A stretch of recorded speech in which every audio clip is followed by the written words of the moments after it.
Hello and welcome back to Wanna Brawl. Today I'm going to be giving you all the best tips and tricks to help you gain more trophies and win more games in Wipeout. If you do find this video useful, I'd really appreciate it if you'd leave a like on this video and subscribe for more content like this.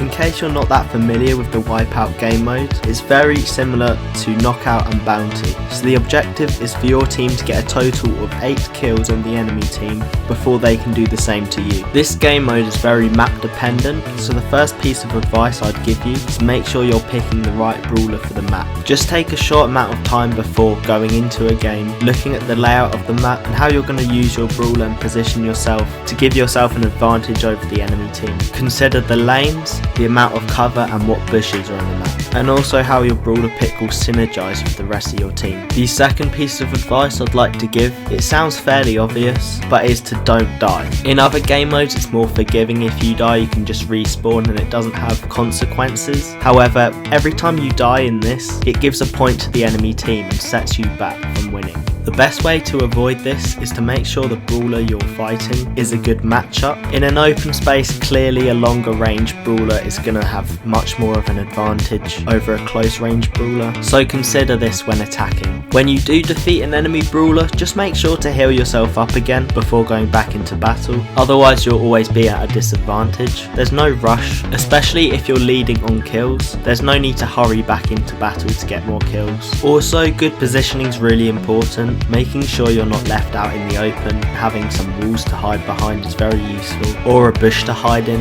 You can catch enemies off guard and prevent yourself from taking damage. If you are caught in a sticky situation, it's great to have teammates supporting you. Even if you do die then, more often than not they'll be able to finish off whoever you are attacking. Having support from your teammates is great. You can isolate enemies and pick them off one by one, turning 1v1s into 2v1s or even 3v1s, depending on who's there on the enemy team. Working as a team is really important, so when you die you're not just trickling back in one by one getting picked off. I see this happening far too often and it's a guaranteed way to lose the game basically. The respawn timer is really low in this mode, so it isn't difficult just to regroup every now and again. You won't be having to wait a long time for people to respawn, so don't get caught in a 1v2 scenario, otherwise the enemy team can isolate you and pick you off easily like you should be doing to them. As more people have time to properly experience this game mode and work out the best strategies, I'm sure the meta will change and there'll be updates to the game mode. If you'd like to see me make a video on the best brawlers for each map on Wipeout, let me know in the comments below. But that's going to be all for today. Thank you for watching and see you next time.